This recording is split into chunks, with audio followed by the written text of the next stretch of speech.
Miss করেছেন শেষ পর্যন্ত।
আমাদের টেকনাফকে আমরা উইন করতে পারছি আর আমাদের অনেক ভালো লাগছে যে আমরা সর্বপ্রথম টেকনাফ উপজেলা চ্যাম্পিয়ন হয়েছি কক্সবাজার জেলা থেকে।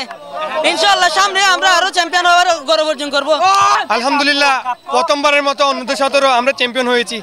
খুব ভালো খেলেছে আমাদের টিম। তবে এখান থেকে একটা শিক্ষা নেওয়া দরকার। সরকার যেহেতু বেতন হয়েছে, খেলা হচ্ছে তরুণের উৎসব। আমাদের সবাইকে এখন উচিত হার জিত মেনে নেওয়া। খেলার হার জিত খেলার অংশ থাকবে। একটা খেলায় দুইটা টিম থাকে, কোন একটা জিতবে কোন একটা হারবে, ঠিক আছে?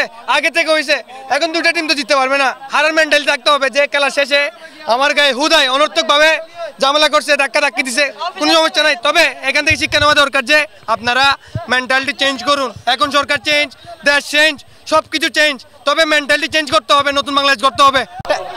টেকনাফ উপজেলা থেকে আমরা অনেকবারই এই টুর্নামেন্টে অংশগ্রহণ করেছি, কিন্তু কোনোবারই চ্যাম্পিয়ন হতে পারিনি।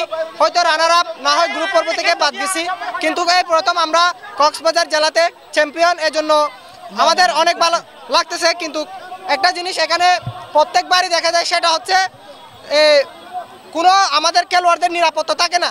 নিরাপত্তা থাকলেও ওনারা কোনো কিছু করে না। আজকে আমার গায়ে দেখেন এখানে 5টার উপরে দলা মারছে, পাথর নিক্ষেপ করছে, কোনো রকম নিরাপত্তা নাই। খেলোয়াড়দের এই নিরাপত্তাটুকু নিশ্চিত করা উচিত। পিছন থেকে যে দর্শকরা দলা মারবে, এটা কোনো মতে মেনে নেওয়া যায় না। কিন্তু আল্লাহর রহমতে আমরা চ্যাম্পিয়ন, ইনশাআল্লাহ সামনে চ্যাম্পিয়ন হব।